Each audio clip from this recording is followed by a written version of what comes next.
नमस्ते। कभी आपके साथ ऐसा हुआ है कि आप किसी से पहली बार मिलें और दिल में एक आवाज आई कि अरे, इसे तो मैं जानता हूं। एक अजीब सी जानी पहचानी फीलिंग। आज हम एक बहुत ही पुरानी कहानी सुनेंगे और उसके जरिए समझेंगे कि ये गहरा कनेक्शन, ये पहचान आखिर है क्या। जरा इस सवाल पर गौर कीजिए। क्या हो अगर सोलमेट्स को ढूंढा नहीं जाता, बल्कि उन्हें याद किया जाता है? सोच के देखिए। शायद आपका वो खास इंसान कोई नया नहीं है जिसे आप तलाश रहे हैं। शायद वो कोई ऐसा है जिससे आपकी आत्मा पहचानती है, बिल्कुल उस भूली बिसरी धुन की तरह जो अचानक से होठों पर आ जाती है। तो ठीक है, इस सवाल की गहराई में उतरने के लिए चलिए सीधे चलते हैं एक बहुत बहुत पुरानी कहानी में। इतनी पुरानी कि ये महाभारत से भी पहले की बात है। ये कहानी है राजा दुष्यंता और शकुंतला की। कहानी शुरू होती है एक घने जंगल से। राजा दुष्यंता वहां शिकार खेलने गए थे और वहां उनकी नजर पड़ती है शकुंतला पर। और बस पहली नजर में ही उन्हें ऐसा लगा जैसे ये कोई नई मुलाकात नहीं, बल्कि सदियों पुराना रिश्ता है जो फिर से सामने आ गया है। एक ऐसी कशिश, एक ऐसी पहचान कि उन्होंने उसी वक्त गंधर्व विवाह कर लिया और राजा ने शकुंतला को अपनी शाही अंगूठी दी, एक वादे की निशानी के तौर पर कि वो लौटकर उसे महल ले जाएंगे। लेकिन जब आप प्यार में होते हैं तो दुनिया थोड़ी धुंधली हो जाती है ना। राजा तो चले गए, लेकिन शकुंतला उन्हीं के ख्यालों में डूबी हुई थी। इतनी डूबी हुई कि जब क्रोध के लिए मशहूर ऋषि दुर्वासा आश्रम में आए तो शकुंतला ने उन्हें देखा ही नहीं। उनका आदर सत्कार करना वो भूल गई और ये भूल उनकी जिंदगी बदलने वाली थी। अब ऋषि दुर्वासा तो थे ही गुस्से वाले। अपने इस अपमान से वो आग बबूला हो गए और उन्होंने एक ऐसा श्राप दिया जिसने कहानी का रुख ही मोड़ दिया। उन्होंने कहा, जिसके ख्यालों में खोकर तुमने मेरा अपमान किया है, वही इंसान तुम्हें पूरी तरह से भुला देगा। एक पल के लिए सोचिए इस श्राप की गहराई को। जिस एक इंसान की यादों में आपकी दुनिया सिमट गई हो, उसी इंसान की यादों से आपका अस्तित्व ही मिट जाए। तो श्राप तो मिल चुका था। अब देखते हैं कि ये अंधेरा इस कहानी पर कैसे पड़ता है। शकुंतला बेचारी इस श्राप से बिल्कुल अनजान अपने राजा से मिलने के लिए महल की तरफ चल पड़ती हैं। उसकी आंखों में सपने हैं, दिल में उम्मीद है कि दुष्यंता उसे देखेंगे और सब कुछ पहले जैसा हो जाएगा। पर किस्मत को तो कुछ और ही मंजूर था।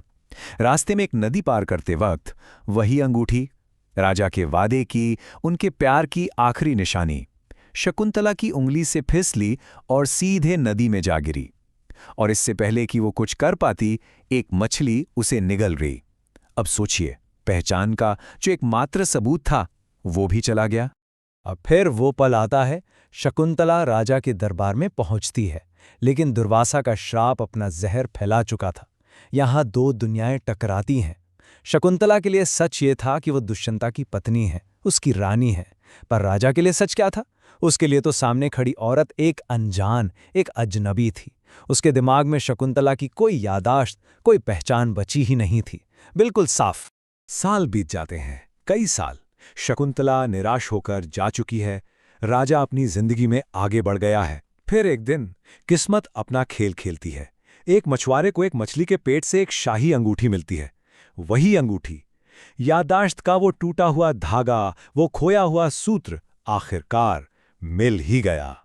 वह अंगूठी राजा तक पहुंचाई जाती है और जिस एक पल राजा दुष्यंता की नजर उस अंगूठी पर पड़ती है, श्राप का असर ऐसे टूटता है जैसे कांच। उनकी आत्मा पर पड़ा वो पर्दा, वो धुंध एक झटके में हट जाती है। उन्हें सिर्फ याद नहीं आता, उन्हें सब कुछ महसूस होने लगता है। वही प्यार, वही वादा, वही शकुंतला।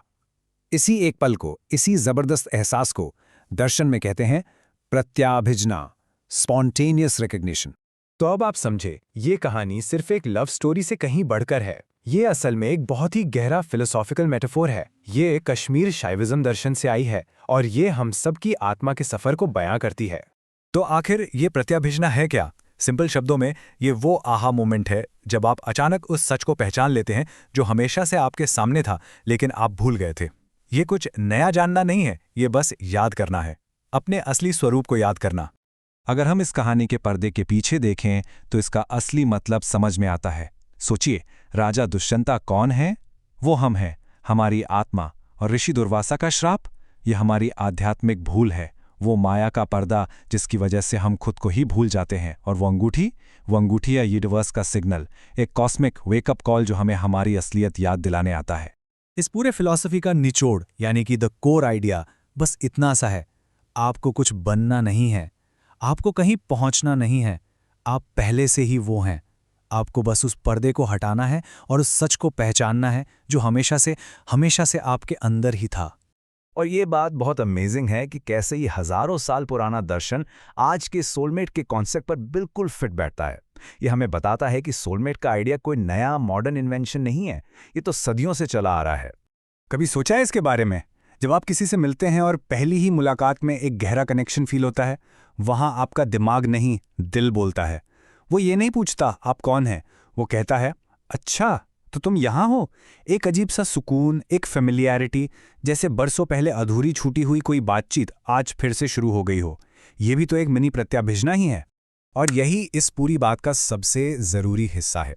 ये फिलॉसफी कहती है कि यूनिवर्स आपके लिए रिश्ते बनाता नहीं है, वो कनेक्शन, वो सेक्रेट थ्रेड, वो पहले से ही एग्जिस्ट करता है। यूनिवर्स का काम तो बस आपको वो अंगूठी दिखाना है, वो सिग्नल देना है। हो सकता है वो सिग्नल कोई इत्तेफाक हो, एक गाना हो, या बस एक नज़र जो आपको उस पहले से मौजूद रिश्ते को पहचानने में मदद करे। तो अब मैं ये सवाल आपके लिए छोड़कर जा रहा हूं। सोचिए, आपकी जिंदगी में यूनिवर्स आपको कौन सी अंगूठी दिखा रहा है? वो कौन सा सिग्नल है जिसे आप शायद नज़रअंदाज कर रहे हैं? वो कौन सी भूली हुई पहचान है जो बस याद किए जाने का इंतजार कर रही है? फिर चाहे वो किसी और के साथ हो या आपके खुद के अंदर।